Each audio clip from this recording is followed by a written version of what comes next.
This shit ain't nothing to me, man. This is Boxing Before Dark. Boxing. Boxing. Boxing. Bang, bang, bang. Bang, bang, bang. Before. Boxing. Boxing Before Dark. This is Boxing Before Dark.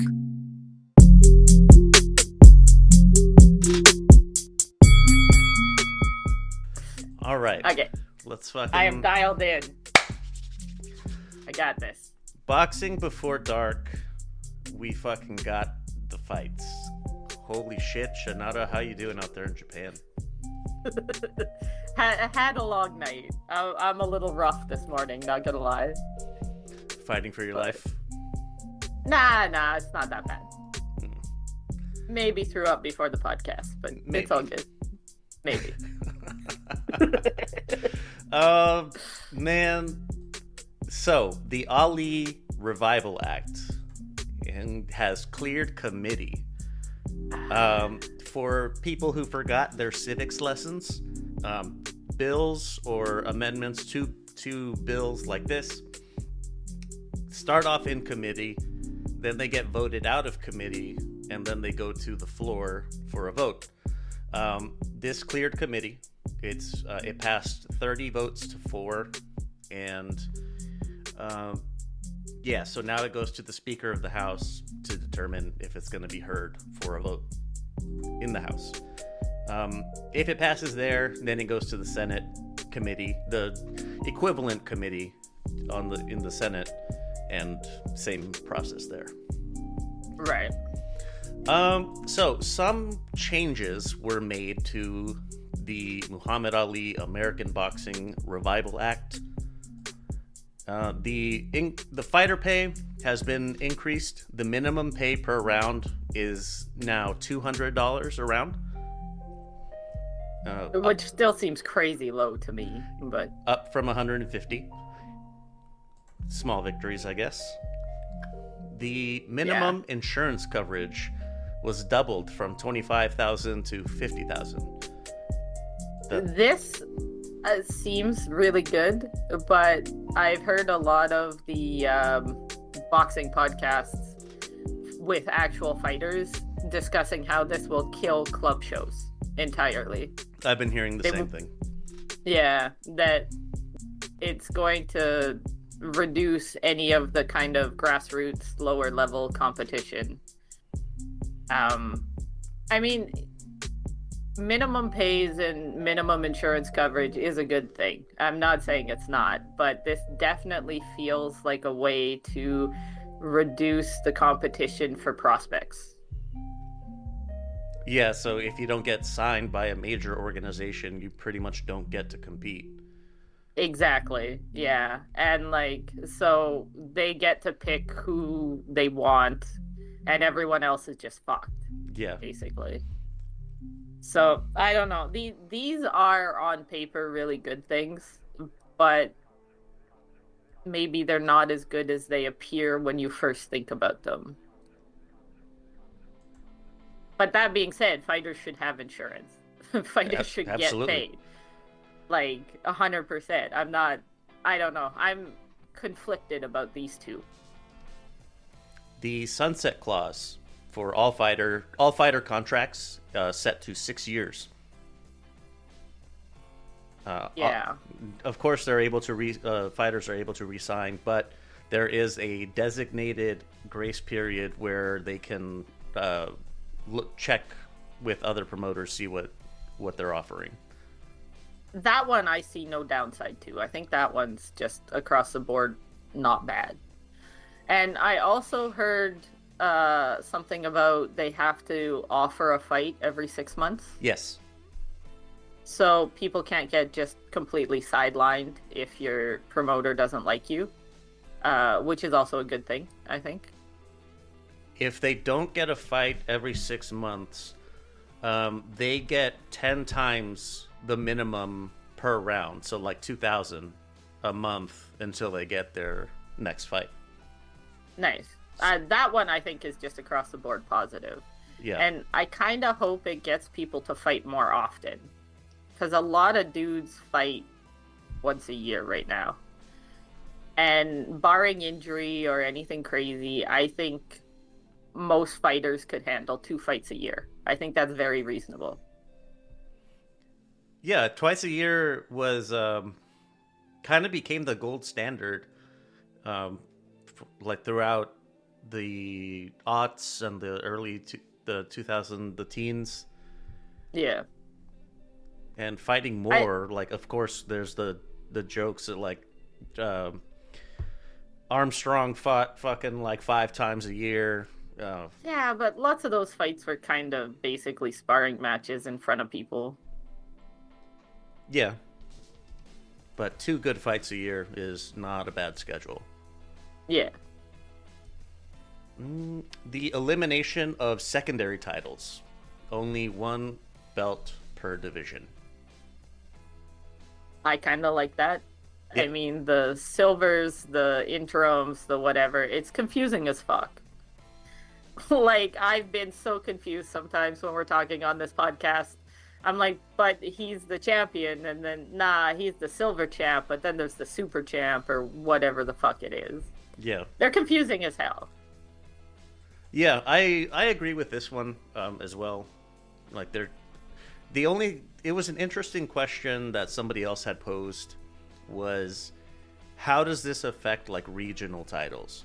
Because even if it's just, like, continental Americas, you're still designated the champion of continental Americas. True. I hadn't really considered that until you said that just now. But the regional belts are important. Exactly. They're stepping Like stones.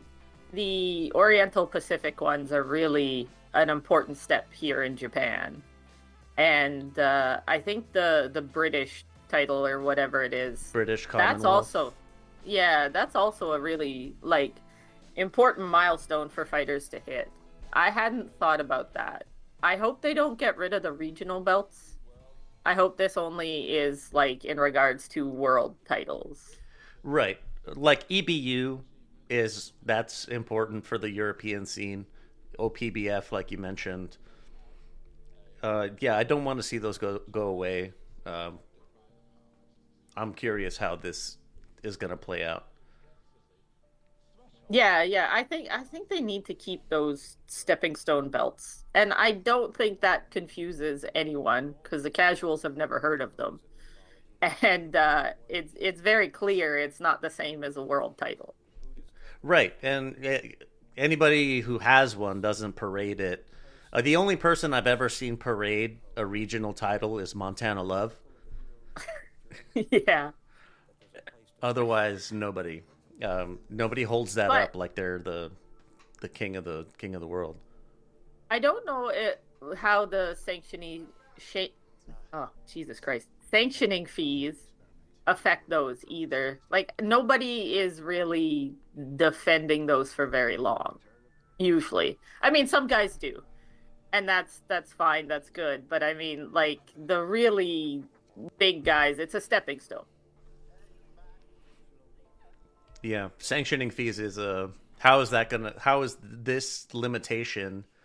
How is that going to because none of the other than IBF, the traditional sanctioning bodies are not they're not housed in the U.S. They're based out of Mexico, Puerto Rico, so I guess that one kind of counts. That's WBO, and then WBA is in Panama. For what it's worth, IBF and WBO are actually really good about not putting out like interim champs or having more than one title per division. But like WBC they go crazy with that shit. Yeah, and it legitimately confuses me sometimes. Like you're watching the fight and suddenly there's a belt and I'm like, this wasn't a world title fight. Like what is happening? And because they do the silvers and the supers and the interims and the franchise and diamond, it gets confusing. Yeah, I'm all for there being one world title for each sanctioning body. Like, and I don't see a downside to that, but if they're not getting their money from all these sub belts, are they going to start taking higher percentages to pay their sanctioning, whatever? I actually don't know what the sanctioning money goes for a whole bunch. I assume it's for the drug testing and lining a lot of pockets, mostly. That's what I expect it's used for as well, lining pockets. I think in order to maintain a ranking, you have to pay a sanctioning fee for your fights. I don't know, so maybe there'll be that. Right, yeah. That's also kind of corrupt as hell, but it is what it is. Yeah, you should just be ranked for being good. Yeah, yeah. Like, I do know that the sanctioning bodies have expenses. They need some income, but I think they milk fighters for a lot more than they actually need. Yeah, I agree. Interesting that you had mentioned the sanctioning bodies and drug testing. One of the other amendments to the Revival Act is randomized drug testing for both fighters competing in a title fight, and a randomized half of all fights on the card. So you don't know which of the two fighters is going to be picked, but every fight has at least one fighter being tested. I see no downside to this either, but something Bally brought up was cost. It is expensive. Yeah. Yeah. Well, and how much testing are they doing is the other question. Whatever the World Anti-Doping Agency standard is. Yeah, that's expensive. Yes, it is. Yeah. If they randomized and just also randomized what drugs they were testing for, they could cut the cost down quite a bit, I think. But yeah. So is this is every card has half the fighters. Yes. Another way to get rid of the grassroots stuff. Yes, exactly. Like those club shows, they don't have the money for this.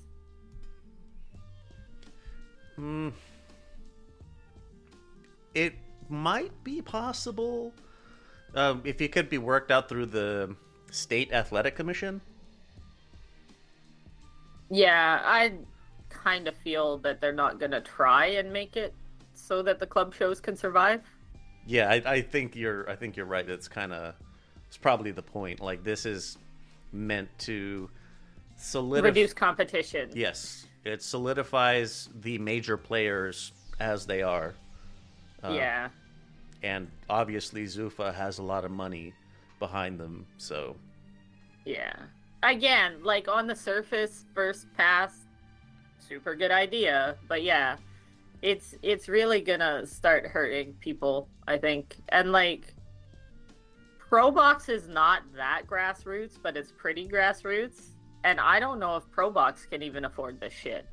ProBox is probably gonna leave YouTube, and you're gonna have to pay a monthly fee to watch ProBox, so they can pay for drug testing and shit. And that makes me sad. It would make me sad as well. I also would not feel I would be okay with supporting ProBox financially.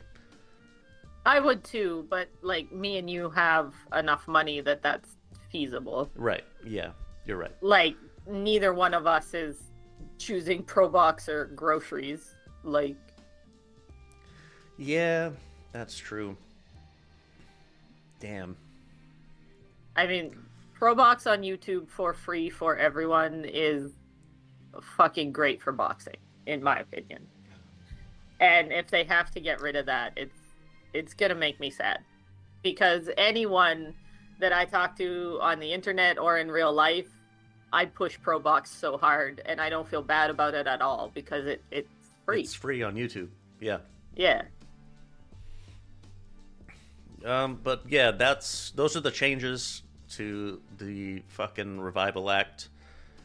And again, all surface sounds great, but when you stop and think about it, it's kind of like this is gonna hurt some stuff.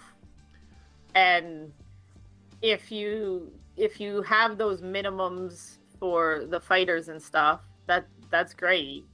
I'm not saying it's not, but some fighters who can't get in with the big guys are just not going to get in at all now. So. Yeah. Because, like, this isn't going to hurt PBC or Zuffa, like I said.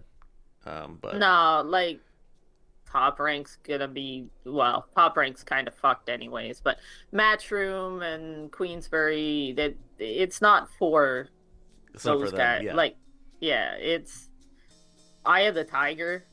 Like, I bet you those guys are kind of, well, it's all drug money anyways, but those guys are borderline scraping by. That's Canada, so I guess this doesn't affect them, though. My regional, I can think of 2 regional promotions off the top of my head that would struggle for this. Like, I expect Iron Boy probably not going to be in operation much longer with these kinds of minimums set up. Del Sol, definitely less. They'll be out of business faster than Iron Boy would be. Yeah. I don't know. I'm a little torn about all of it. But I really don't like the, whatever they call them, Unified Boxing Commissions. That whole system just seems ripe for fucking people over. Yeah, it's exactly what UFC is, and there's more than one case. Plenty of examples of fighters speaking out about, like, shitty pay, shitty treatment, and this is to make UBOs exist like UFC. That's really what the point is. Yeah, and I think that's terrible, and that's the whole reason that the Ali Act was passed in the first place, was to stop that. Yeah. So. But this, like I had outlined, this still has quite a bit of ways to go. Still plenty of hurdles that it has to clear. It is getting some pushback as well. Yes. Like I mentioned the first time we talked about it, Ilhan Omar and one of the newest rep out of Arizona, her name is Adelita Grijalva. Those 2 women fucking spoke up, and I really appreciate it. Yeah. And they make some really good points. Like, they're really well informed about why some of these things are a bad idea. Yeah. Bad ideas. Gervonta Davis is on the run. This whole saga is fucking ridiculous. Like, At least the WBA did the right thing, stripped him of his title. But they didn't. They put him in recess. No, or did they finally strip him? Okay, good. Yeah, legit. Good. And nobody knows where Tank is.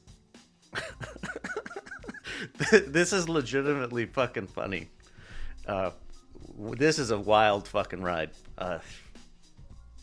The villain of the year is looking better and better. He might be the villain of 2026 as well.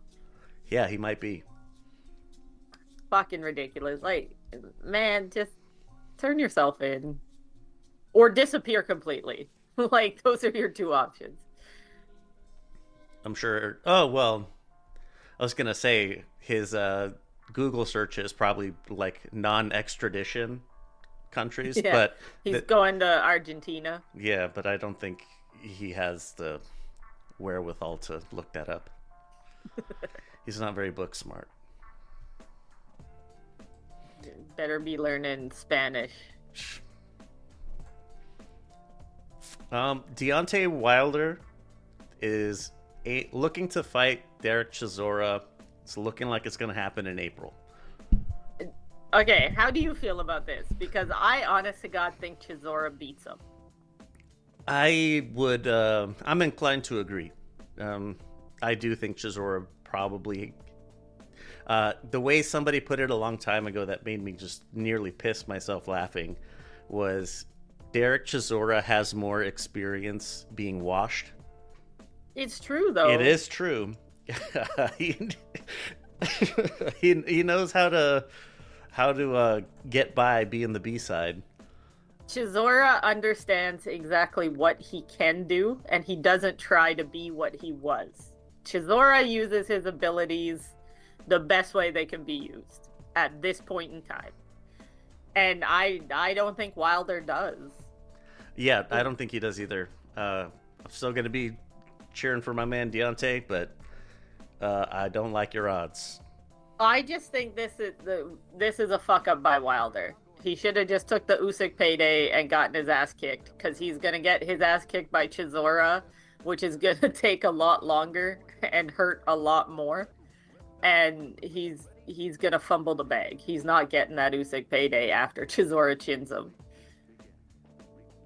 And the other rumor is the Wilder Chisora. That's not a rumor. That is moving ahead. It looks like the Sauerland brothers, Wasserman Boxing, looks like they're going to be promoting it.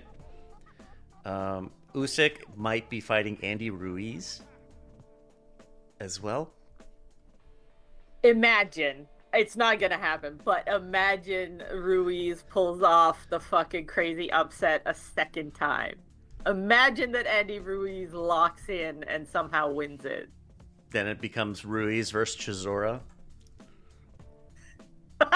as the winners of the brackets.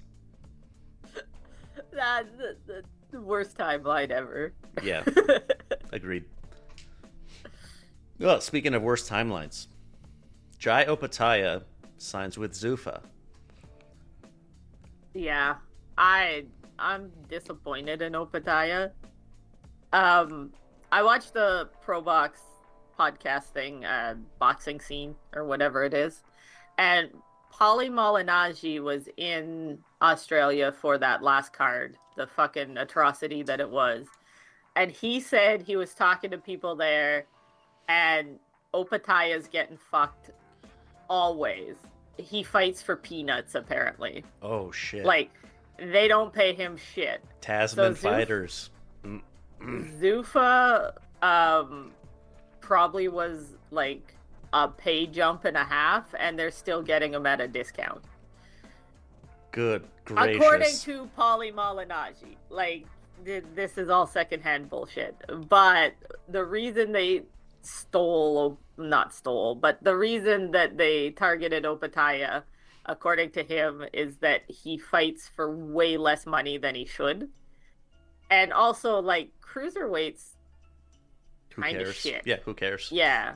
So, like, I guess they could run cruiserweight if they wanted to. But that kind of goes against their branding, because Zuffa's, like, the original 8 weight classes only, yada, yada, yada. But then they signed the cruiserweight champ, and when was cruiserweight created? Like, the 80s? 90s? It's not very long ago. Yeah, it's like 45 years ago, something like that. Yeah. In the grand scheme of boxing, that's fucking nothing. Right. And further to this, it was made very apparent, or very clear, that Opetaia is going to be allowed to defend his IBF title. He's going to be allowed to unify titles with the 2 other fucking champs. Yeah, so Zuffa's already capitulating on a bunch of their stuff. Yeah. Right? Like, which is not a surprise, but I think they've realized that they have to play ball. Boxing isn't like UFC was. At least to start, they have to play ball. Yeah. Yeah. Because if they could get Opetaia to undisputed status, and it's not entirely out of the realm of possibility, then once he has that, then they hand him the Zuffa belt and say, look, the undisputed champ has the Zuffa title. Zuffa belt. Yeah. The Zuffa belt guy is I really hope people don't buy into this Zuffa belt bullshit. A 5th fucking belt? No, thank you. Yeah. Oh shit, speaking of no thank you, Virgil Ortiz says no thank you to Golden Boy. He is suing for breach of contract and is looking to end his time as a Golden Boy fighter. That's a big loss for Golden Boy Promotions. Yeah. If they lose him. Yeah. Part of the suing legalese stuff is Clapback Thursdays. So they're saying that Oscar De La Hoya and his Clapback Thursdays is a breach of contract because he's not trying to negotiate with the other promoters in good faith or something. Yeah, that makes sense. Yeah, but I think it's kind of silly. It's one of those things. They throw a bunch of shit at the wall and see what sticks, right? But honestly, like, Eddie Hearn doesn't give a shit what Oscar De La Hoya says on Clapback Thursdays.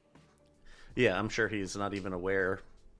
I'm sure he knows that they happen, but doesn't go. Yeah, and if he gets mentioned, he probably checks it out. But yeah. There's also, because of Rick Merigian, I think is his name, Ortiz's manager, and Oscar are beefing because I don't know, it's for the because of the Ennis fight, or trying to make the Ennis fight, and Merigian was trying to negotiate without Oscar in the room, pretty much. Okay.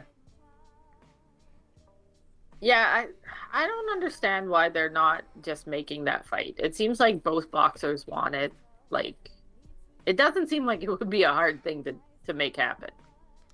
Right. The network is there with the zone. Both fighters want it. I don't see what the problem is. Yeah. And the whole, like, 60-40 or whatever, I also think is kind of stupid. Just 50-50. They're equally big names. At this point, yeah, I would say they are. It was a 60-40 Virgil Ennis with a 5% extra for the winner. So 105%. Oscar's dealing in big numbers here. Oh shit. Oscar Valdez is a promotional free agent. I know the world has been waiting with bated breath to hear what he's up to next. Given the way that Top Rank is going, yeah, this is a good time to get off the fucking ship. Yeah. Yeah, it does kind of seem like Top Rank is sinking. I was trying to believe, because I like Top Rank. I think they do a good job usually, but all good things come to an end, I suppose. So Oscar Valdez finding somewhere else to be is probably a good move. You think Top Rank dies with Bob?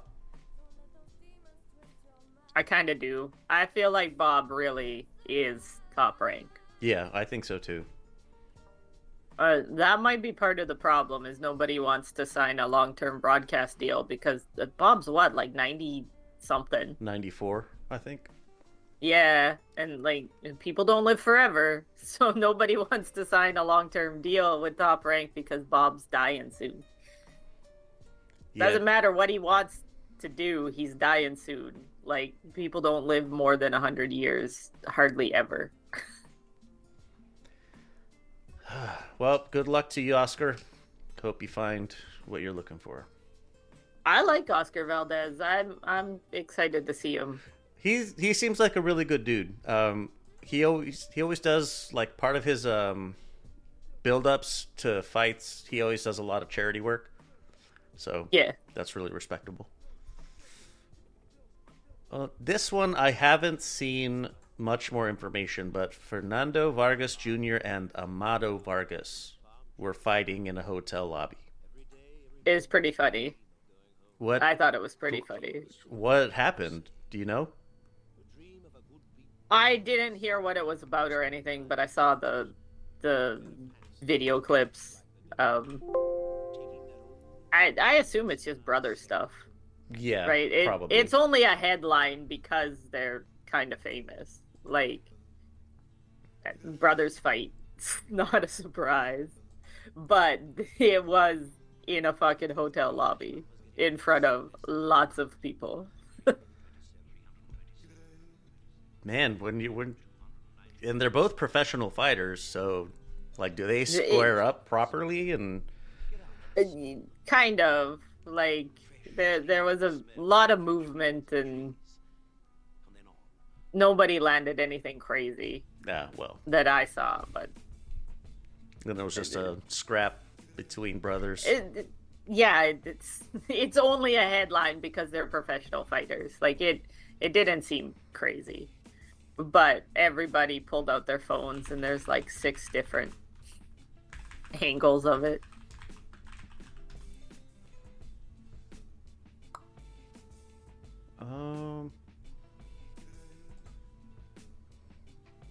Hold on a sec. I pulled up an article. Let me see if really quickly if they have a reason. Yeah.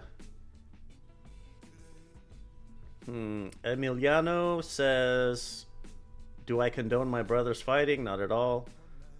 The ones pointing fingers forget they have family. They couldn't even be in the same room together." That's a direct quote. Yeah, I don't think it was anything super scandalous. I think it was just brothers got pissed off with each other and squared off in a hotel lobby. Yeah, must have been serious if they're gonna brawl in or public. Maybe not. I mean, like, I got family that I throw hands with over nothing because they piss me off. It's just like they've I've never heard of them doing something like this, or even heard like rumors of them having problems with each other. So I don't think this is like they're never gonna talk again. I think this was brothers had a couple extra drinks and got in an argument over something. Yeah, that's my thinking as well. Just brothers fight. Speaking of fights, Callum Smith, David Morrell is for the IBO interim 175 title, and it's going to purse bid. Nice. I like Callum Smith. I'm excited to see him again. He doesn't fight very often anymore. He's at the tail end of it. Yeah. I like the fight for Morrell too. This is stepping back up into title contention. That's good. I have to look at David Morrell. I'm not sure which one he is. Yeah, I know this guy. It should be a fun fight, actually. I don't know. Callum Smith is definitely not what he used to be, but he can still put up a good fight. Speaking of putting up good fights, Oslis Iglesias has an opponent for the IBF 168-pound title. Pavel Silyagin. Who? Exactly. He's like number 7, I think, in the rankings. Somewhere in that neighborhood. Is he French? No, he's Russian. Yeah, I don't know this man. I have never seen this man in my life. Yeah, I haven't either. I expect Osli to run over him. That's probably what's going to happen. We'll have to do some tape study just to see how badly is he going to get beaten. Yeah. It's not a question of if. Well, unless, I don't know, what the stars align and Pavel gets it done. But that's why I asked if he was French. There's been a lot of French upsets lately. That's true. Let's see. The Wood-Warrington rematch card on February 21st is starting to fill out. David Allen, Ishmael Davis, and Molly McCann Nice. are going to be on it. So that's fun. That is fun. And Juan Francisco Estrada continues his campaign at bantamweight. He will be fighting, well, he might be fighting, all signs are looking good, Tenshin Nasukawa in April. I hope Estrada chins him. I want that more than fucking anything. And he could. Estrada's It is washed, possible. but he's not that washed. Like, Estrada Power's the still last has... thing to go, right? Exactly. I would love it so much if he just fucking shut tension off. Just face down on the canvas. That would be my fucking Christmas in April. That's it for the news, though. Fucking let me do some housekeeping stuff. Social media, LVX Media Net. That's the handle everywhere. Follow our shit. And wherever you're listening, hit us with a rating. Helps us move up the accursed search algorithm. And if you like Josh's rants and you want them in written form, lvxmedia.net. Go to the Wayside Sports Review. Dandruff doesn't just affect your hair, it chips away at your confidence. But I'm here to tell you, it doesn't have to be this way. It's time to say bye to Flakes with Flakes. Flakes isn't a scented wash you get from the grocery store that just masks the problem. It's a powerful, medically formulated treatment designed to get to the root of the toughest dandruff. Flakes works fast to control the flaking, calm the itching, and soothe the redness that's on your scalp. And here's another pro tip. Flakes will also help with that stubborn beard druff if you have that too. Imagine feeling completely free to wear whatever you want, whenever you want to. Imagine just focusing on your day and not on your scalp. That's the difference that Flakes makes. Go to lvx.be/flakes for a nice little discount while you help us out a little bit in the process. Don't settle for temporary fixes that smell like the produce section of your grocery store. Fight back with a shampoo that dermatologists trust. lvx.be/flakes. Do you have that nagging feeling of being exposed when you're online? In today's world, a simple antivirus isn't enough. Your digital life, your photos, your bank accounts, your family's privacy, it all needs more than just a basic firewall. You need Malwarebytes. Malwarebytes is your complete shield against the chaos of the internet. The powerful next-generation antivirus instantly quarantines threats, locks down malware before it can do any damage. But it doesn't stop there. It includes an ultra-fast, ultra-private VPN to encrypt your connections, keeping your location and data private while you're on public Wi-Fi. Plus, the integrated ad blocker makes your browsing cleaner and faster. Whether you're protecting your personal machine or securing the whole household, Malwarebytes is a plan for you. Go to lvx.be/mwb, find the subscription that's right for you. Don't wait for the next error message. Take control of your digital peace at lvx.be/mwb. All right. Not a lot to recap, but what we do have is kind of interesting. It's kind of garbage. Let me see. No limit boxing in the Brisbane Entertainment Centre in Australia. Looking up, only two fights I really care about. Liam Wilson continues his campaign, and he gets a knockout in 4 over Rodex Piala. Who names their kid Rodex? Yeah, I had the same reaction when I saw it. It's from the Philippines. He got bopped. She was clearly behind. Strangest names. And Nikita Zhu, no contest with Michael Zarafa. This was fucking ridiculous. Yeah, I completely forgot to mention it, but we'll have Jacob weighing in on this one in a moment. But yeah, Jacob has some thoughts about Australian boxing in general. Yeah, thoughts on Liam Wilson, Nikita Zhu, Jai Opetaia, No Limit in general. Yeah. Overall, he says everything better, way better than I could. So yeah, I'll wait till we cut to that. Fucking Golden Boy in Palm Desert, California. This was a pretty middling card. Let's see. Ruslan Abdullayev got a stoppage in 5. He looked good while doing it. Alexis Rocha dropped out of the card, and Jordan Panthen stepped up to the main event. Fought Raul Curiel. Jordan lost a unanimous decision. Overall, he made good of his opportunity I think so. On the bigger stage. For like last minute replacement, I thought he did well. Yeah. In the he was actually pretty competitive in the first like 4 or 5 rounds. Yeah, I mean, I wouldn't recommend this fight to go find or anything, but I'd never heard of Jordan Panthan, and I thought he took full advantage of the opportunity he was given. Yeah.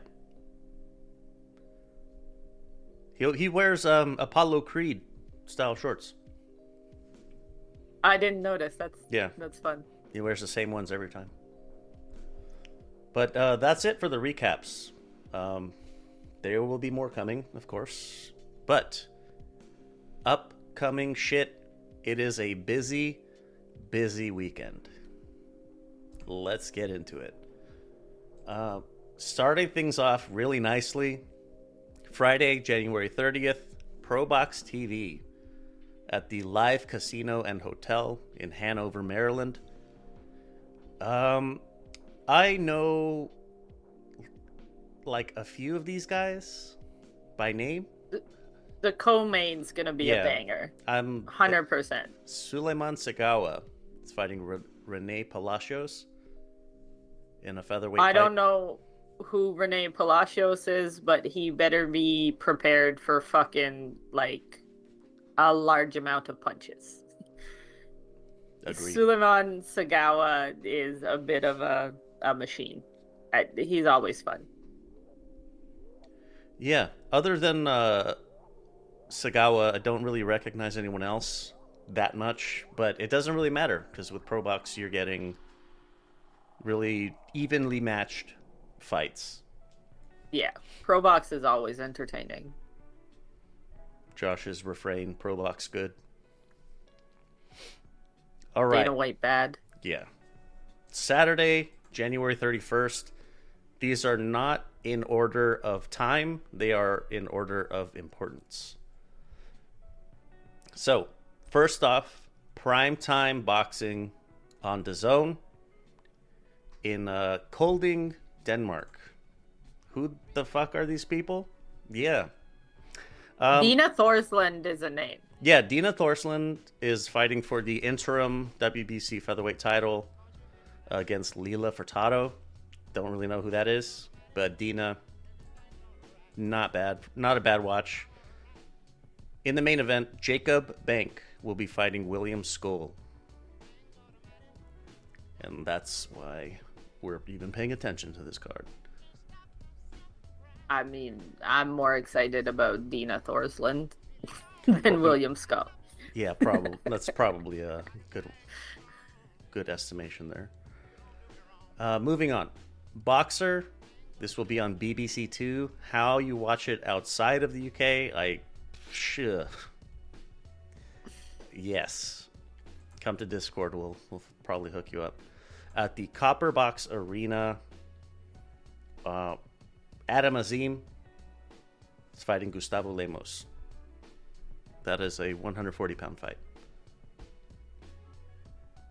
Also, Francesca Hennessy. I have not seen Hennessy as the last name. That's pretty fun. Oh, there used to be this promotion in the UK. The guy who ran it or owned it or whatever, his name was Mick Hennessy. Nice. Moving on. Matchroom on DAZN at the Newcastle Arena. We have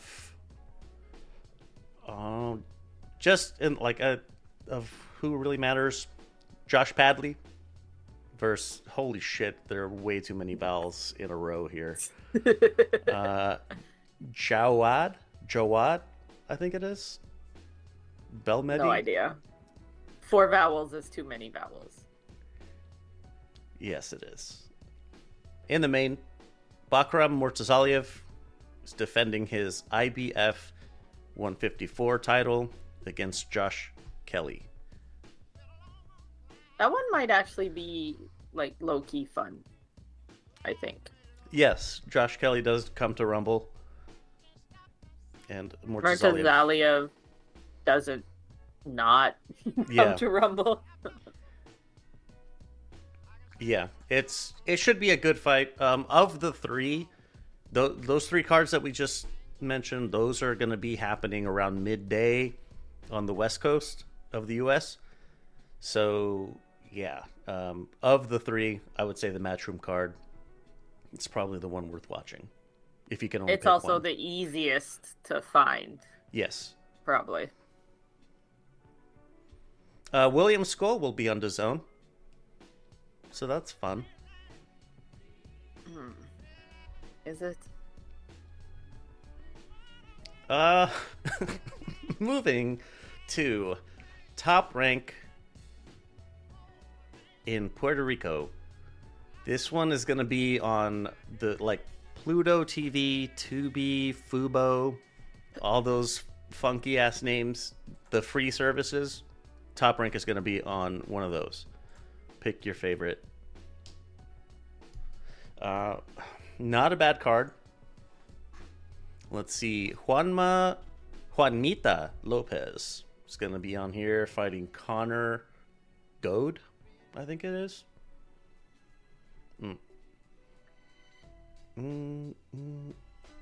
Giovanni Santillan versus Courtney Pennington. Oh, shit. Giovanni's moved up to 154. So that's fun. Nice. Rohan Polanco is fighting Christian Gomez. It's a welterweight fight. Polanco has some pretty good power, so should be fun. And in the main event, WBO champ Xander Zayas versus WBA champ Abbas Baru. I don't think it's going to happen, but I want Baru to pull off the upset so badly. I would very much enjoy Baru I don't know getting why. the upset here. I don't know why I just don't like Xander Zayas. I think it's, especially now that he has gone full grease in his look. Like, have you noticed? He greases his hair, he's got the greasy mustache and the weird... Zayas has gone full just fuckboy in his styling, and I am against it. I want Abbas Baru to win so badly. Oh, I fear this is going to be... I think Zayas is going to be able to handle Baru as much as I would prefer Baru to win, because it would be funnier. Yeah. Full Grease. I thought you meant Grease like the movie. And Kind of. Yeah, that kind of Like, fits. Like, the hair is Grease the movie, for sure. But he's also got the just fucking... I like facial hair, but his is full, like, telenovela style facial hair. It's not good. His little mustache says, "Yeah, I've been nude on camera. What of it?" Yeah. You want to make a film? But yeah, that's the Top Rank card. And on DAZN, Ring 6, Madison Square Garden. This card is like top to bottom pretty damn good.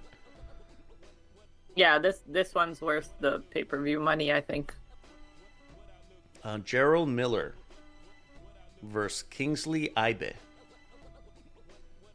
I don't know who Ibe is. I don't either. His nickname is the Black Lion. That's kind of hard. Ziad Al-Mayouf versus Kevin Castillo.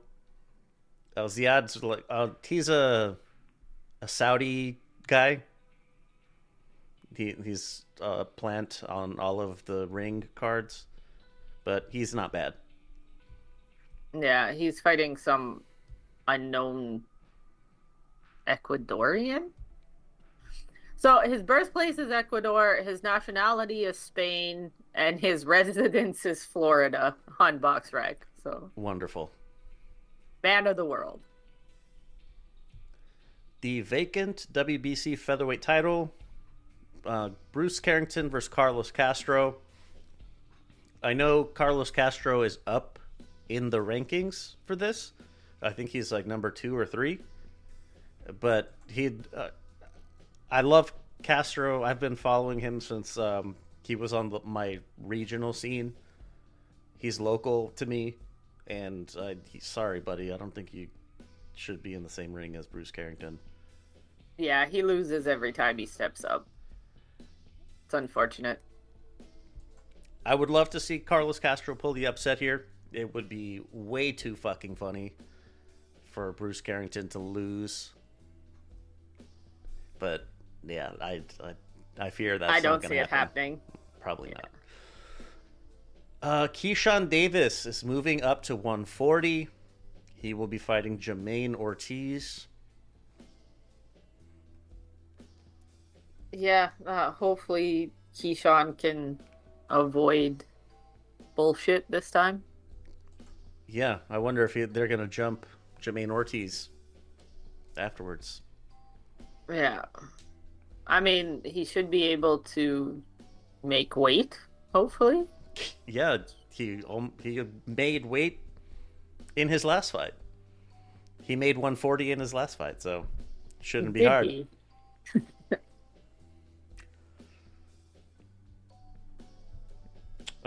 Carlos Adames, the WBC middleweight champion, versus Austin Williams. Please tell me he went back to ammo. Yeah, he is. Well, okay, good. BoxRec says he is. So It's such a better nickname. yeah. In the main event, WBO 140 champ Teofimo Lopez versus Shakur Stevenson, who holds the title at 135.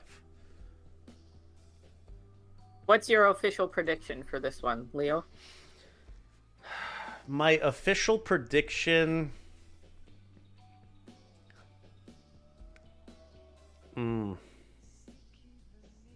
I'm thinking that the prospect of fighting Shakur Stevenson is going to bring the best out of Teofimo. I think he's going to show up for this one. The good version of Teofimo is going to show up for this one.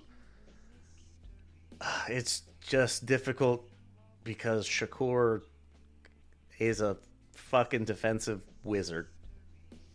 He really is. If Zepeda couldn't overwhelm him, I really don't see Tio's not gonna. Tio doing it.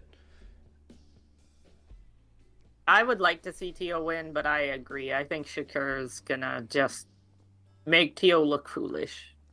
As he does. And I do think the best Tio's gonna show up, and we will have no excuses to defend him. Yeah, that would... If he loses with no excuses, then I think it's better. Because he did his best. Even if I it wasn't agree. enough. I just mean, I think this time we'll get good Tio will show up, and it's just not going to be enough. Yeah. Yeah, that's exactly how I feel about it.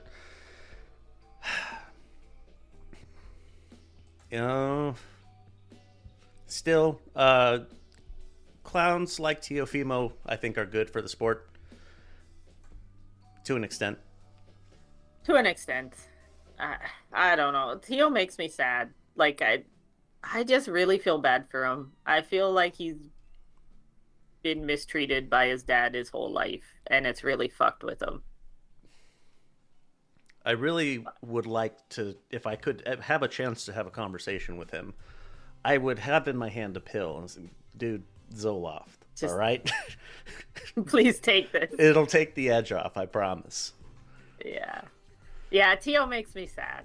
I know he said some horrendous stuff and things, and I get flack for still cheering for him, but I don't know. Tio makes me sad, and I would like to see him do well. Yeah. Yeah, I'd like for him to do better in his life. In general. Yeah. Yeah. Not specifically boxing. I would just like Tio to do well. Yes. But that's it for the very busy Saturday. And so we started off with ProBox, and we're finishing with fucking Zuffa. Sunday, February 1st. At the Meta Apex on Paramount Plus. I would highly encourage people to find an alternative way to watch this, because fuck Zuffa. Exactly. This card is actually not bad. We of the three that we have confirmed right now. So starting off is Hot Rod Kalajic versus Alexander Vozdik. It's a light heavyweight fight. Probably going to be 10 rounds, but that one has potential to be very fun. Yeah, that could be a pretty good fight. Vozdik has proved he's durable. Kalajic is fun. Should be a good time. ProBox good. Sergey Bohachuk versus Radza Butayev. Bohachuk being on a Zuffa card makes me sad. He's promoted by 360, so... It makes perfect sense, Yeah. but it makes me sad. Yeah, I wish that Bohachuk went elsewhere instead of ending up here. Butayev isn't terrible. He cut his teeth at 147. Moving up to 154 makes sense because he's been inactive for the past 3 years. I think he's fought once in the last 3 years. Overall, I think the inactivity is going to be a problem for Butayev, but not a bad name for Zuffa to pick up. He's a good competitor, good contender. Ah, shit. Rayo Valenzuela versus Diego Torres. I like Rayo. I do too. I'll have to tune in for him. Yeah, I don't know who Diego Torres is. So, yeah. Can't really tell you much. No, I don't recognize very many of the names on his box rec either. He lost to Murataya. So, looks like the rest of his fights were all in Mexico. Well, that's how we round out the weekend. It makes me sad that Zuffa's actually putting on good cards, kind of. Yeah, these three, that's a decent offering. Yeah, if it wasn't Zuffa, I'd be excited for it. Yes. But because it's Zuffa, Fuck Dana White. Alternative methods. All right, I'm going to cut in the conversation with Jacob right. All right. Holy shit. It's a special edition of Boxing Before Dark. Joined by Jacob out of Australia. How goes it? Hello, how's it? Pretty good, mate. I think we're just reeling off the Zarafa versus Zoo event from last night. So certainly an interesting day for the country in boxing with some other pretty recent news as well. Before we talk about that stuff, I did want to get your opinion on this. It was an American conference, but it was the National Combat Sports Summit, and there were some pretty big changes that the Association of Boxing Commissions in the U.S. what they put together. One of the key ones that I liked, the push to eliminate 10-10 rounds. What do you think? Well, it depends on if they're going to have a fallback criteria for how they should judge a round if it is a 10-10, because different judges are going to value different things.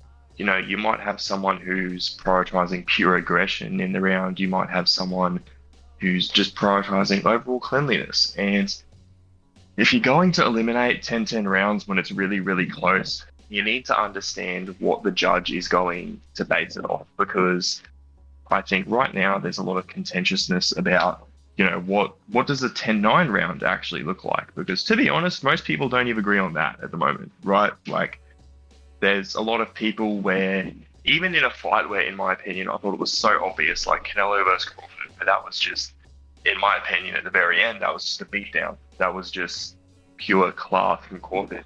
People were still arguing that Canelo was the aggressor there. So I think if they go ahead with that, I'd like to see some clarity about what they're going to define as the main factors in a 10-9 round going forward, because there's a lot of lacking of clarity there.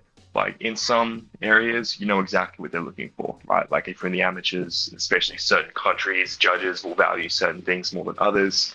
So if they do set that forward, I want to see if they have any more that they want to say on what the judges will be instructed to do in the event that they do believe there is a 10-10 round. And another one, this one I did not care for quite as much. The Association of Boxing Commissions wants the judges to more liberally award 10-8 rounds in cases when a fighter decisively wins a round. No. This Don't one like that. needs a lot more clarification, I think. Oh, absolutely. Because what do you like? What does Because, decisively wins a round? What does that even mean? Well, yeah. What's the threshold? Because otherwise, something like, in my opinion, Hitchens versus Kambosos would have been 10-8 in nearly every round. You know, like, there's a lot of fights that are like that where a guy just clearly looks like they're in a class above. But it also raises the question of, are they going to devalue knockdowns in other areas of the sport as well? Which, if they go in that direction, I actually won't be overly opposed to it in terms of preserving the future of the sport. But I think it's one of those things where it's like, who's making the call to do that? Because that's going to take a lot of trial and error. Like, Well, and I think that is just super ripe for corruption. Like, yeah, exactly. I don't like the more 10-8 rounds. I think Neither. even if they're giving more, they need to be pretty sparse with them. Mm-hmm. They need to be earned, because when I heard that, my first thought was, okay, so what happens, because we went back to the criteria where things were, different people looking at things differently. If a guy is, like, take a Pitbull Cruz type fighter, for example, constantly pressuring, pushing up against the ropes, trying to cut the ring off.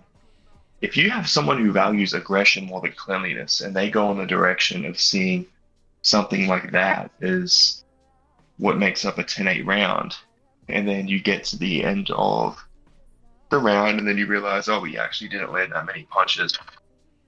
How are those sorts of discrepancies going to be addressed? Because, if we can't, like I said, if we can't agree most of the time on what a 10-9 round is, because there's a lot of people who, will be in boxing and they go, oh yeah, they just want cleanliness of work, Other people are going to go, oh, but what about the aggression? What about bringing the fight to them, pushing forward? And if you then sort of up the ante on that, I think that is a good point for corruption, because let's say you get to the championship rounds of the fight, right? Look at something like Bivol versus Beterbiev, that last, 9 to 12 stretch of rounds. That 10-8 could absolutely change everything. And I like the idea of one good round being able to change the fight, but I also don't, because it's going to be so subjective. Like, at what point does a 10-8 rounds become just as good or even better than knocking someone down? Because I think there's some examples where it makes sense to me. Like, for example, some of those rounds in that Stevenson versus Opetaia fight, I thought I would understand. Because even though it wasn't knocking him out, he was completely outclassing him. But if it's anything less than that and it gets given a 10-8, that is going to be a complete disaster. I want to see them add something about, like, one fighter being hurt. Like, if you really, really buzz somebody and outbox them that round, I can see it being a 10-8. Like, if they're wobbly but don't go down. But generally, I don't think many rounds are 10-8s. No. Not at all. Yeah, And if any of them are, all the later rounds in the fights too, when there's a complete difference in their levels of energy.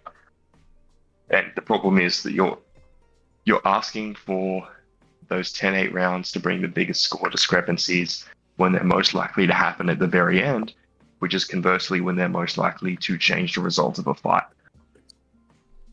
Yeah, I don't like the push for 10-8s.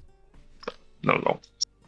I do like getting rid of 10-10 rounds, but I pointed this out to Leo before. I don't think that's a problem in America anyways. I think this was a very... Anywhere. Britain has a lot of 10-10s.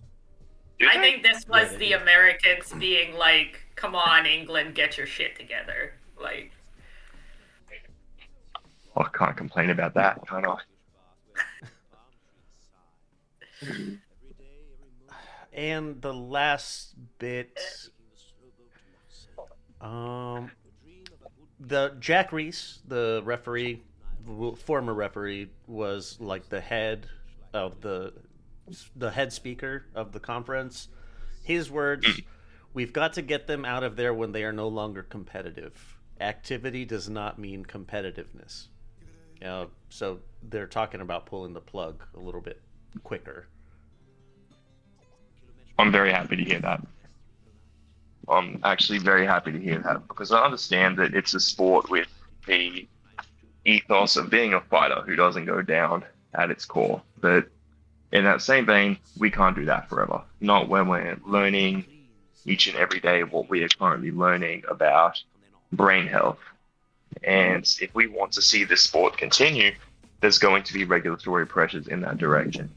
And I think the next concern I would have, though, is what happens when someone is competitive, but they're not, they're also not completely healthy when they're in there. Because I think back to the Shigeoka fight, where he, and I think Shan might remember this, but in my opinion, he looked very competitive towards the end. Like, he was boxing really well. But there obviously needed to be some sort of other ways of checking, because people can just go through anything with adrenaline. And I like the idea of getting guys out there when they're really hurt. There's going to be a lot of people that complain about early stoppages, but the people that complain about them, they're not the people that has to face the consequences of a late stoppage. Yeah. And I think the kind of most famous two Japanese ones lately would be Anaguchi and Shigeoka. And honestly, I don't think this change with quotes around it would help them anyways. They both looked competitive. They were both... They looked very good. Yeah. It's not going to stop everything. No. But I'm worried that they're going to overcorrect, and we're going to get a bunch of, bullshit British stoppages. I agree protecting the fighters is the most important, but there's going to be some big controversies. Even the Parker stoppage. That was a bad stoppage. That is one that a lot of people did raise concern about. I think in Parker's circumstance too, where he has a history of being dropped and coming back to win those fights as well, like against Zhang. Yeah, well, and that isn't even the most hurt he was in that fight. Exactly. And he landed the last two punches that landed. I don't know. I'm on the fence with this one. I do want to protect the fighters, but I also don't want referees deciding the outcomes of fights. Yeah. Look, at the end of the day, trainers and doctors need to be able to have a bit more balls in these situations, because nobody ever wants to be the person to tell their own fighter that's enough. But we need to have a culture where that is something that happens. And I think part of that also comes down to, and this is probably the one area where we can learn from the UFC, is that we need to stop prioritizing that O on the record. And that's less just the promoters and everything, but it needs to be on the fan side as well, where when we look at a guy and they get a loss, that they don't need to start fucking suing people and doing everything to try and keep that one off their record, because that ups the ante so much in those situations where some guys should be out there, but losing is it's considered a sin, really, in the realm of boxing, which, you know, I mean, it's crazy because you think about any other sport, right? It's like, man, if you lose 12 games in an NBA season, you're considered one of the greatest teams of all time. If you lose one fight in boxing, for a lot of guys, you were wiped out of any all-time great discussions or pound-for-pound discussions immediately. Yeah, that's crazy. But I always like fighters that tend to get losses anyways. And that's it. We need to start it from that, because then we can create a culture where coaches understand that they're able to pull a guy out and they can go, right, we'll come back to him next time. You know, because that's going to put us in a position where not only do we get to see more great fights, but we also aren't going to have levels where it's like, if you don't do something that you don't really need to do in terms of putting your brain health at risk, that it's not going to cost you everything, because that's very much, you know, it's the winner takes it all boxing. That's how it is. But there's also other ways to go about that culture if we're looking at other sports. I think if we move to a world where we start looking at things like title defenses better than your overall record, that's when we'll get there. But then that's a whole other conversation about, you know, what are we doing to value a title? Is it actually worth holding a title if you're a boxer? You know, you've got all of those belt fees and everything, and so much.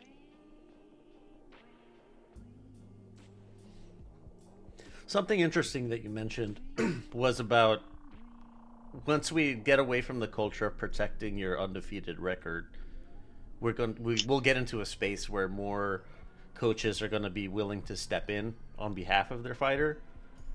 And that was I hope so. That's something that Jack Reese brought up, was his words here. Fighters don't like that, and we know father trainers seem to never throw in the towel on their sons, and the sons never quit in front of their fathers. That's true. I don't know why he made it about fathers and sons. I really don't. Because you can say the same thing about a lot of fights where nobody's related in the corner. It's true, but I think the point is interesting when it comes to the topic of, you think about a father's role is to like keep their kid out of danger, but then you look at how that sort of subverts in the context of father-son coaching. So, not that I particularly think he was completely nail on the head, but I think you raised an interesting point.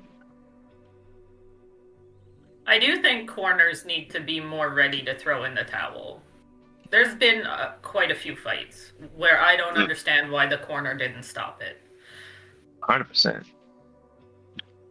Well, I mean, Tim Zhu, that's probably like the best example. That's the best recent example for sure. Yeah, you gotta make business decisions. You gotta go, right, this guy's long-term health is, you know, it's gonna be in jeopardy because you're in a boxing ring, but there's levels of jeopardy that you don't quite need to reach, because I think we look at, you know, it's boxing, it's the Rocky movies, it's comebacks, it's getting knocked down and still winning the fight in the last round. But we don't have to completely let go of that, but I think there needs to be a bit of a loosened grip. Yeah. Because otherwise we need to be accepting and cognizant of the fact that we will end up in situations with hematomas and unfortunate deaths. And not just that, but I think the discussion also needs to open up about CTE and support for boxers after their career. Because we can talk about in-fight safety all we want, but I think it's post-fight and more specifically post-career safety that I want to see them really make a point of at the moment. Because there's a lot of guys over the last years who have finished their career and they're not quite sure what they're going to do after their career, and they sort of spiral. So I think about that when I think about the concepts of stoppages and trainers throwing in towels, because I don't think anybody ever thinks of that in the moment. Yeah.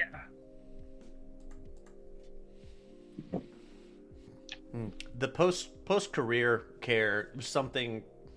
It's one of the main reasons that I, as much as he's a jackass in his fighting career, Jake Paul is he's a big advocate for post career care for fighters, trying to create like a collective bargaining organization for fighters as a whole.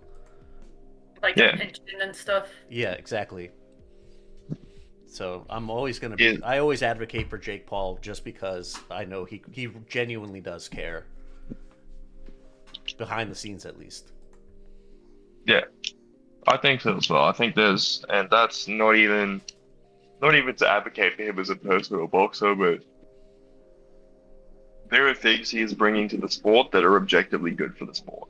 There's a few of them, and I think that should be something that is noted, but a lot of people, they're not going to see that. They'll dismiss him just at face value and not really look into, the significance of some of those moves, because he was someone who made a really big point of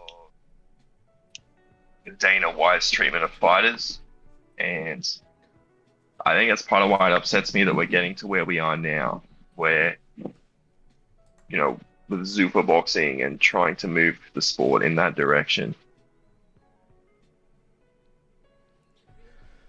Oh man, speaking of which, Jai Opetaia signs with Zuffa.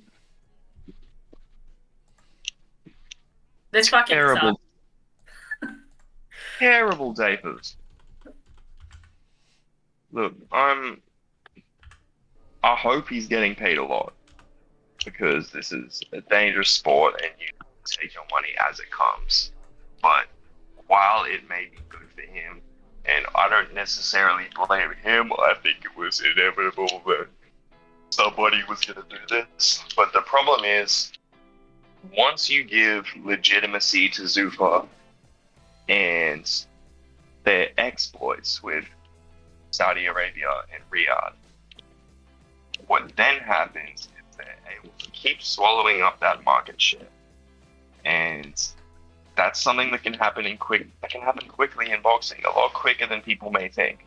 Because think about, how much you're able to watch on DAZN now, and how much the landscape has changed even just over the last few years in terms of the top rank and Golden Boy deals with their respective broadcasters. So if you think about how quickly things change in that sense, the fact that we now have that branch of legitimacy with Zuffa, it now becomes a point where others are going to start taking it seriously. And the moment that market share goes in, they are not going to keep paying fighters like this forever. It's Saudi Arabia, so they actually can. Contrary to popular belief, this is not some, unsustainable thing, at least for, the next probably 50 years or whatever. But just because you can pay for something doesn't mean you're going to. Yeah, shareholders at the end of the day, right? Well, that's it. There's going to be, now that it's with Zuffa and now that it's with, all of the collective shareholders that they're going to be getting with the UFC people that are coming in, that is going to happen. So, yeah, it's disappointing. There's going to be a lot of money that's going to be out of the fighters' hands and into the shareholders' hands. That's what upsets me the most.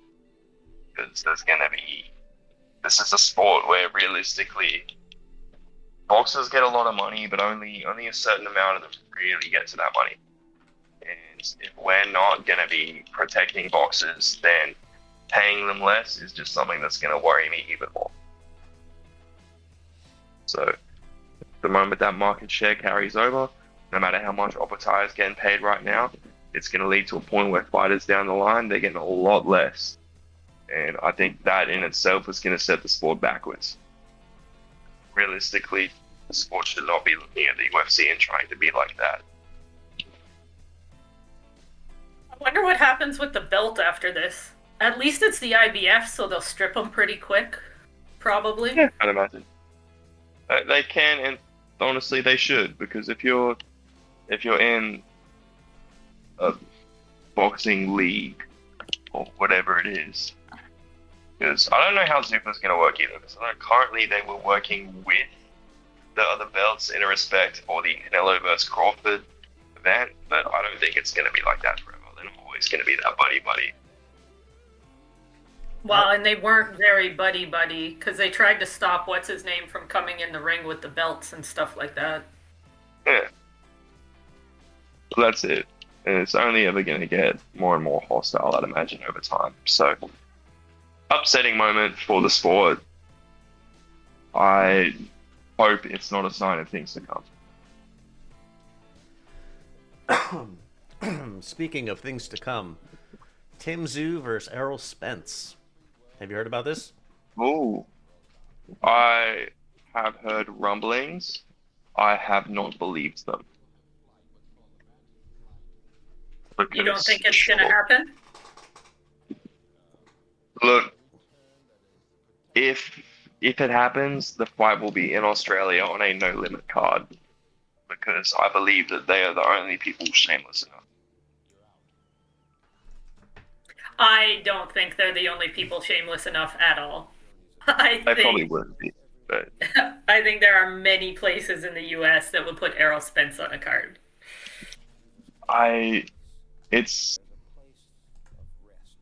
Look, Tim Tszyu going to be a bit busy at the moment because of what transpired last night, I'd imagine. Him and his brother. I think him fighting Errol Spence is probably really good for the both of them. I think it gives Tim Tszyu a chance to go against someone who was an insanely world-class fighter. But Errol Spence, I believe that he should at least be getting some sort of tune-up before that. I don't think he should jump straight into it, which is a crazy thing to say about Tim Tszyu, who previously every single bit of dialogue was that he needed a tune-up. But he's just had one, so he's probably good to go. I think Spence is so shot that if he tries to have a tune-up, people will realize how shot he is, and the money goes away. That could be it. And that fight, like, they are still both big enough names for that fight to actually pull quite a fair bit. So, this could be a situation where Spence has the ability to cash out. Not that I really think he should be doing this. Like, it's like, man, if he believes he can win, good. Do it. But if it's for any reason other than that, then I am not interested in seeing this.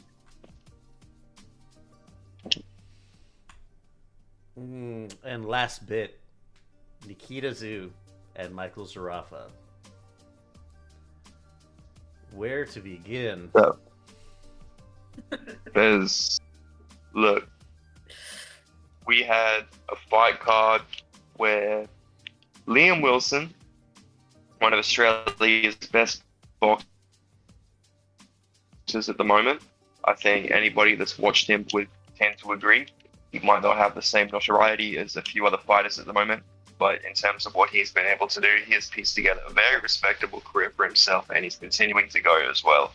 He's had a good streak of fights lately. He's been very active. Now, he was placed behind 2 fights on this card. He was placed behind the lead up to the main, and then he was also placed behind former NRL player Nelson Asafa Solomona fighting former NRL player Jeremy Latham. Now, there is nothing that explains boxing better in this country than one of its best current fighters being placed behind Circus Korea. Yeah, basically. Former footy players and a fight of 2 heavyweights who are, compared to Liam Wilson, relatively not that accomplished. And that's not to disrespect any of them. You know, everyone that went into the ring did an excellent job. they've trained very hard. They've been in camp for this and they've taken it seriously. But that is the prioritization of Australian fighting. And this fight, first and foremost, if you have followed Michael Zarafa's career, you knew from the jump that anything to do with him was going to bring some chaos. Whether it was the time that he pulled out of the Tim Tszyu fight, or it was the time where he wanted to pull out of another fight that they had, I believe Pete Fatal, one of the broadcasters, mentioned, but the doctors said that, they wouldn't be able to clear him rightfully to say not fight. So he has a history of events ending up in this way. He's got the reputation as being Australia's most hated boxer, whether that's a deserved thing or not. But when you come into the fight with this context, and you get to the second round, and then there's the cut over the eye. And to be honest, it didn't look like a big cut, but the photos circulating around are after it got cleaned up. It wasn't when the blood was actually flowing. Now, the problem... It still wasn't a very big cut, even when the blood was flowing. And the blood was flowing mostly around his eye. Yeah, it wasn't massive. But as an athlete, I'm not going to judge someone for saying that they can't see to the doctor. Now, the problems for me began after that. He told the doctor he couldn't see. Sure. You can't see early in the fight, whatever. It's going to disappoint all the drunk, overweight gambling addicts in the crowd, but they're not in the ring. They're not risking their health and safety. This isn't up to them. Now, the problem comes when Zarafa then gets up and says, I said I was good to go. I didn't say I couldn't see. And then they immediately play a video of exactly what he said. And he exactly said, I can't see, as an exact quote, 4 times. Literal exact quote 4 times in that sequence. And then after that, his cut man goes on Twitter and posts the actual swab of blood that he took. And it was nothing. So Zarafa's own cut man went to Twitter to say that it wasn't a big cut. So when you're taking into the context that, it is such a circus show. And I also believe that, if you're spending that much money, because it was a $70 pay-per-view, if you're spending a $70 pay-per-view to watch Nikita Tszyu versus Michael Zarafa, that is natural selection. I am sorry. With all due respect, if you were a viewer of this fight who spent $70, you just didn't know better, and you should have. Especially when this country actually does have some decent fighters you could have been watching. Because all of these people, if they actually wanted good boxing and to be entertained, they would have been watching Max McIntyre and Kira Rustin when they had their recent fight. But they weren't, because they wanted to watch footy players and Tim Tszyu's brother and Michael Zarafa, because that's who they get angry at on Facebook. So I think I already have such a lack of empathy for the sort of people that are really passionate about these sorts of fights that I'm not as angry at this as everyone else is. I mostly just feel bad for Nikita, to be honest with you. He is, by all accounts, Nikita seems like such an incredibly likable and calm person. I've never seen Nikita really lose his cool, be full of himself. This is a guy that spends, by all accounts, most of his time just meditating and boxing. He's a very calm and chill human being, and he wasn't even that disparaging towards Zarafa after the fight either. Tim certainly was. Tim was pissed. He was calling him all sorts of names. You could see all the videos of him yelling at Zarafa, getting in the ring for it too. But kind of deserved. If anybody gets to talk shit about somebody pulling out of a fight for blood in their eyes, Tim gets to talk all the shit he wants. And also, this is the same Tim that's had to listen to Zarafa calling him out for the last 4 years after Zarafa already didn't want to fight the first time. So there's Tim, he can say whatever he wants. I think Tim Tszyu has earned his respect in the grand scheme of Australian boxing to be able to say whatever he wants to Michael Zarafa. However, I think the real comedy of this fight is with George Rose, who, for those who don't know, the Rose brothers are in charge of No Limit, who are the promotion company that put this event on. George Rose has to go up and stand in front of the crowd because this was his Jay Gatsby party, right? Like, this was him bringing everyone out. This is Zoo versus Zuffa. This is the fight that everyone's been talking about for years. It's going to be like Green versus Mundine, and it ends in less than 2 rounds, and he's being booed by the crowd, having to get up and apologize to everyone. That, to me, was incredible. Considering, you know, the irony of how fighters like Liam Wilson get sort of put on the bottom of these cards,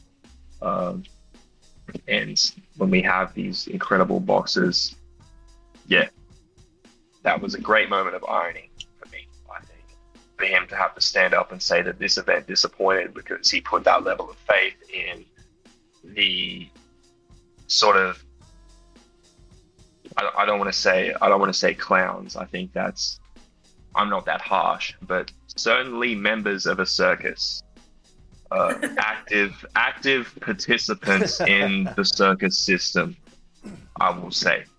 So that's where we are with Australian boxing, and anybody that's mad about what transpired last night, I truly think that what happened last night wasn't anything that different to what usually happens in Australian boxing. I think it was just Australia holding a mirror up at the way that it views boxing. I think everyone that looked at that and got absolutely disgusted needs to sit with themselves and understand that this is what they have been asking for. They might not believe it, but yes, you have in fact been asking for this, because when you are treating, you know, Paul Gallen as one of the biggest boxers in the country, you know, Gallen versus Sonny Bill Williams had more people asking for illegal streams on it than anything else, and it was the same for Gallen versus Brown and Gallen versus Huni. That is what this country wants, and it can try and trick everyone and pretend that it wants anything else, but when you look at where the money flows, it's not. So, Australia, if you're mad that Nikita Zuffa versus Michael Zuffa went the way that it did, you need to ask why you're spending so much money on these no-limit fights when there are some legitimately incredible boxing talents in this country coming through. You know, when we are looking at guys like Tara Moana, guys like Liam Wilson, guys, you know, people like Sugar Neeks, when you see the run that she is on right now, absolutely incredible. And then understanding that this is what you asked for, because that's not where you're putting your money.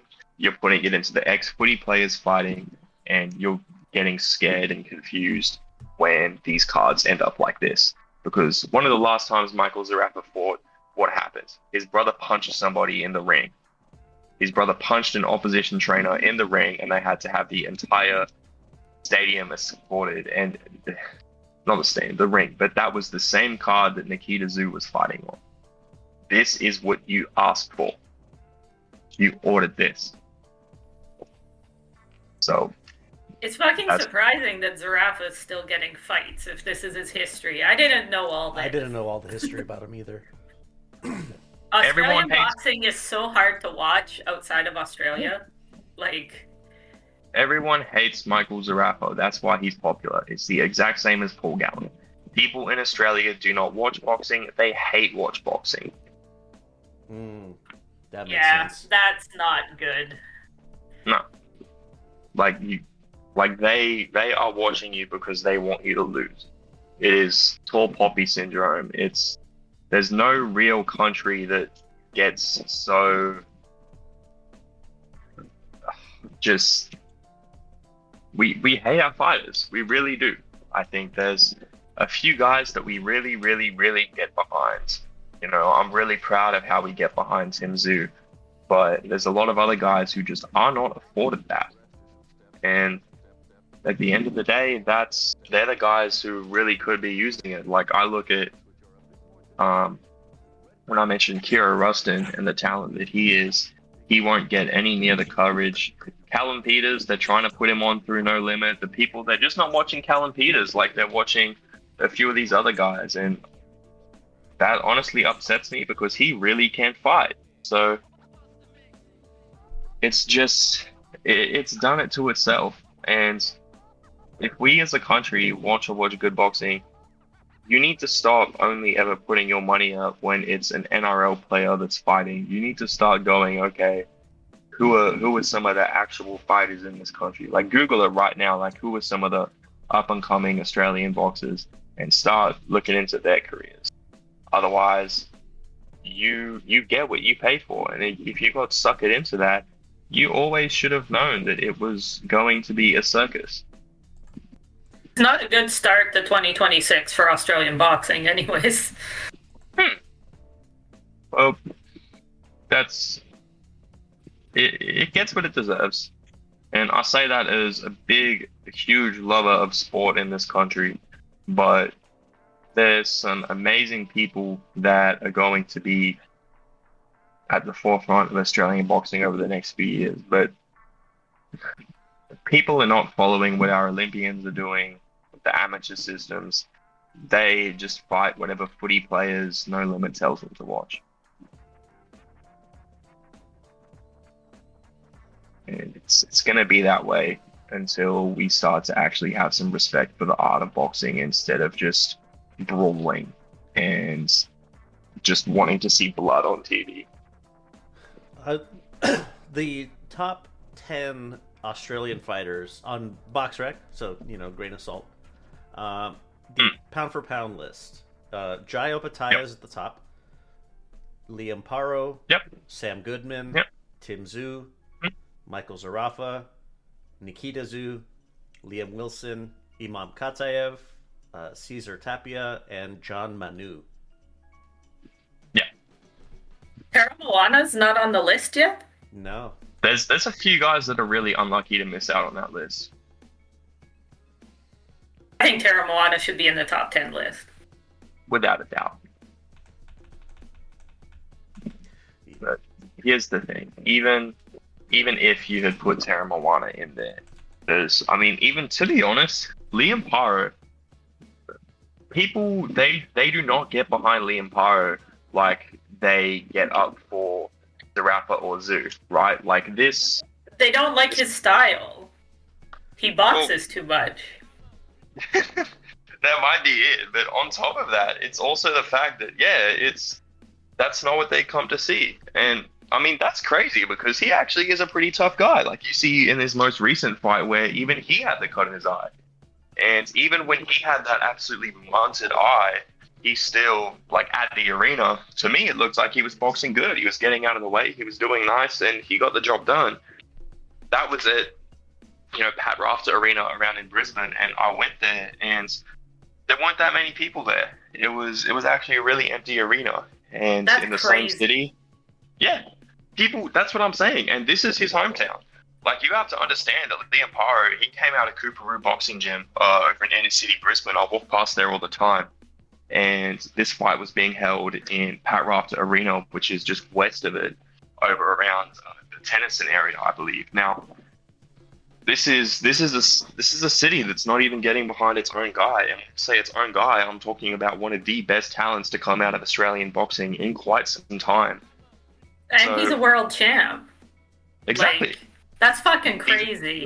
That's exactly it. Like, he's not some nobody. He is a world champ. He is one of the most accomplished, and more people went to watch Nikita Zhu versus Michael Zarafa. And that should tell you absolutely everything you need to know. Because Paro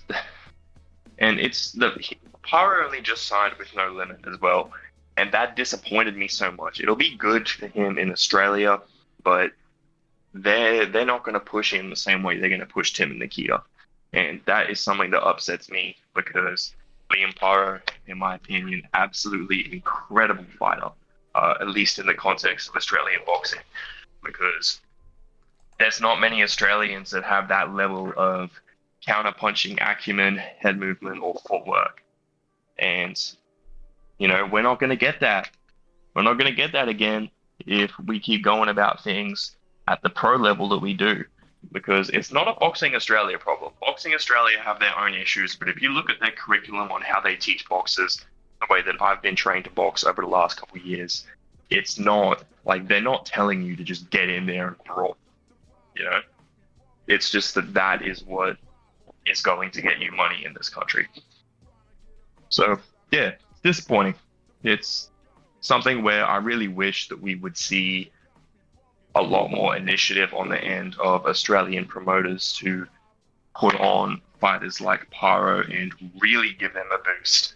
But that's just not going to happen because it's not what the people want. They want to watch footy players. They don't want to watch actual boxing. Tara Moana is number 48. Just letting you know. Number 48. 48 in Australia. Yes. Bro, Fucking crazy. I understand. I understand that he might not have the deepest resume at a pro level, but neither up until last night, really, and even after last night, neither does Nikita Zoo to an extent, because Tara Moana, he's where he is by choice. If he would be way higher in that list if he was with No Limit, because they would have him fighting a bunch of guys from Brisbane and from Sydney and whatnot. But the reality is that he is fighting on overseas and international cards because he is with Matchroom.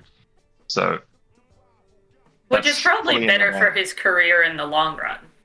Oh, 1,000%. I mean, look, he could. I'm going to be honest. I think it would take him like a year, and he would probably be able to sweep all of the Asia Pacific belts. I don't think any of those guys can actually handle him. You know, you look at the heavyweights that fought last night. How do you think Tara Moana goes against those guys? I mean, yeah, I think it's a foregone conclusion. We're talking about Tara Moana versus Intalma, and you saw what Intalma did to McKean. So that's like, and no disrespect to McKean, great fighter, probably incredible dude too. But this is Tara Moana we're talking about, and he is not just a guy who is just a brawler. Tara Moana, he has come through the amateur system of Australia. They've prioritized his footwork and strength and conditioning so much. He's become so much fitter over the last year, and they've been having him gently go against a lot of these lower level fighters while he's been building this new physique. And it's a good way to manage his career.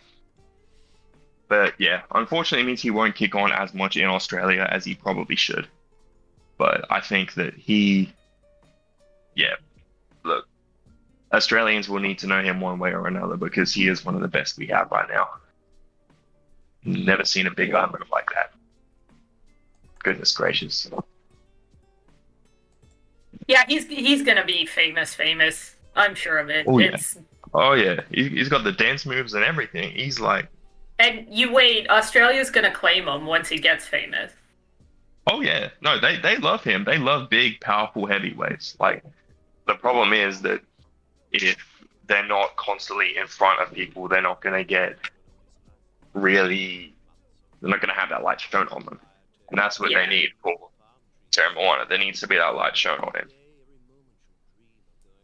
And unfortunately, I don't think it's gonna be a No Limit thing where they do that for him, because he's not with them, but he still does fight on these Australian cards. So yeah, we'll have to see how it goes. I'm optimistic about some guys, but there's other cases where I'm just like, man, yeah, I just wish there was more sport for guys like Paro, Tara Moana, Sugar Neeks, who are boxers, instead of all the ex-footy players that seem to be able to get all the money they want by just strolling into boxing.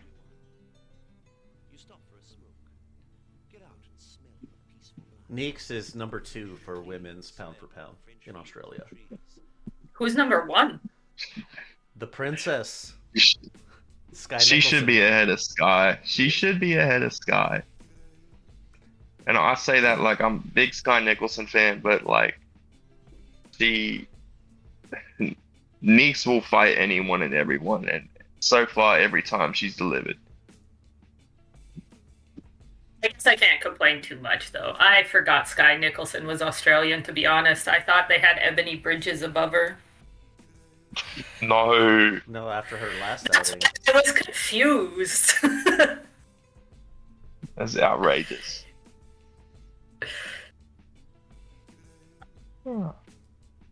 Yeah, that is very much how things are going with Australian boxing at the moment.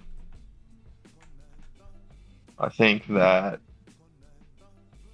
unless we as a country decide that we're going to start prioritizing guys who can box, that we're going to keep running into this. Yeah, it really is disappointing when a country doesn't get behind their guys. Yeah. But it upsets me. Canada fucking supports anyone who decides to live in Canada for 2 weeks. Like, we jump all over that shit. Lennox Lewis lived here for years and fought for us in the Olympics. I was more thinking like Mbili and Beterbiev. Oh, yeah, true. I forgot about Mbili being there. He's been there for a while now, but like the day he arrived in Canada, they claimed him as a Canadian boxer. Yeah, that's true.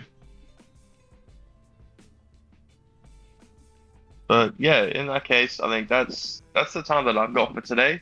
But I want to say thank you so much for letting me onto the show, guys. It was really good to talk about that, and hopefully it shines a bit more light into Australian boxing and where it is at the moment. Because I certainly think that if we just kept moving in the direction of Paro and Terra Moana and getting behind them as a country, that we'd be fine. But hopefully this event makes people realize that. And especially Opetaia as well, but I think the Zuffa news does change that a fair bit. In Opetaia. Very disappointed. Yeah, look, you got to get your money while you can, and if it wasn't him, it was gonna be somebody else. True. Or maybe it could have been nobody.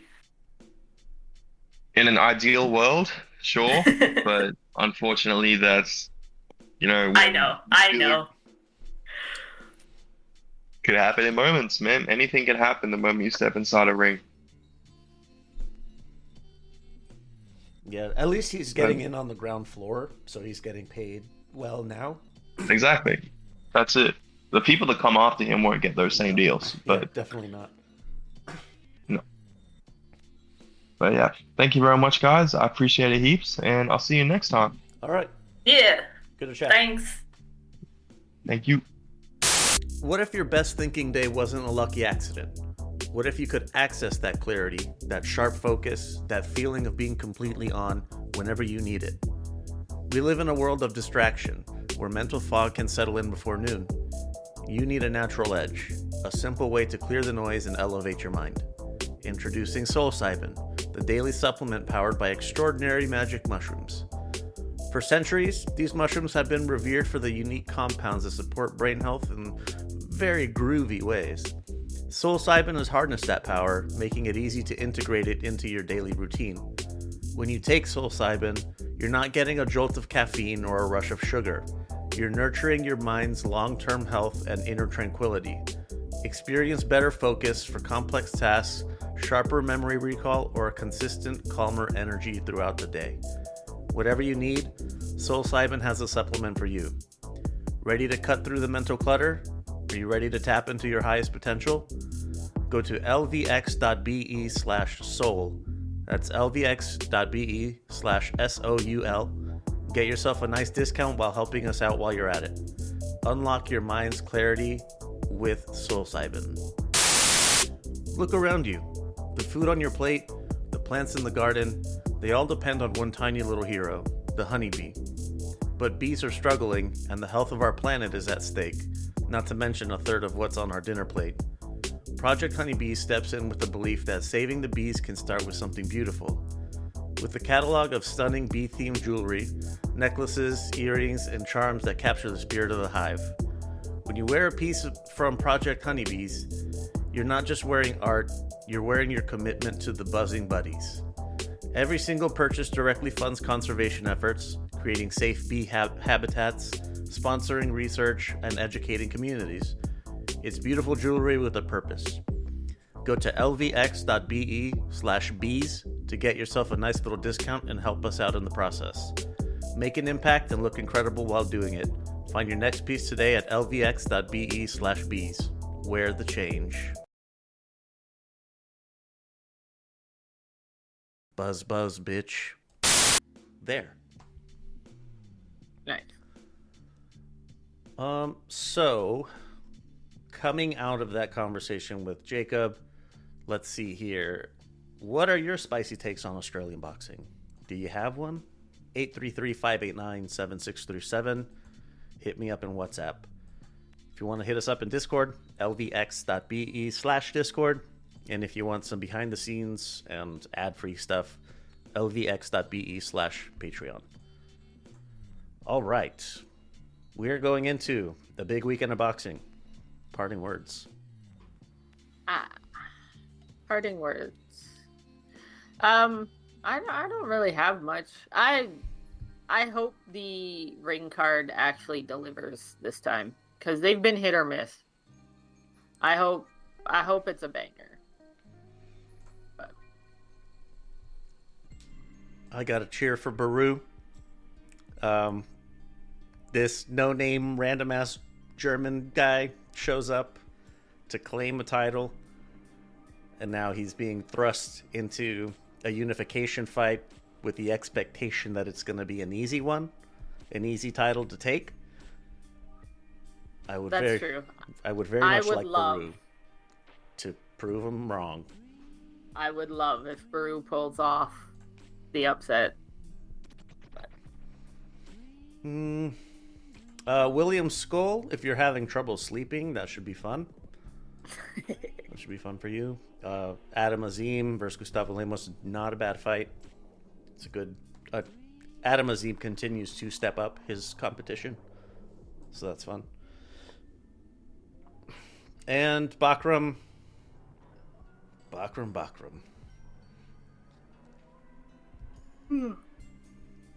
Yeah, actually, it's a pretty decent weekend of boxing, and closing out January strong.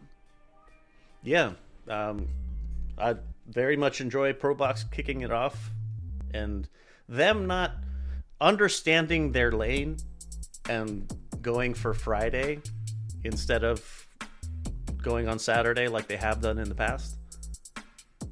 I miss Wednesday boxing. I do too. I really wish. I kind of understand why, but I really wish they would just go back to midweek boxing. But yeah, that card's going to be fun. Pro Box is always fun, but I really like Suleiman Sagawa. I'm excited for the co-main. Oh, all right. That's going to do it for this edition of Boxing Before Dark. We'll see you on the other side.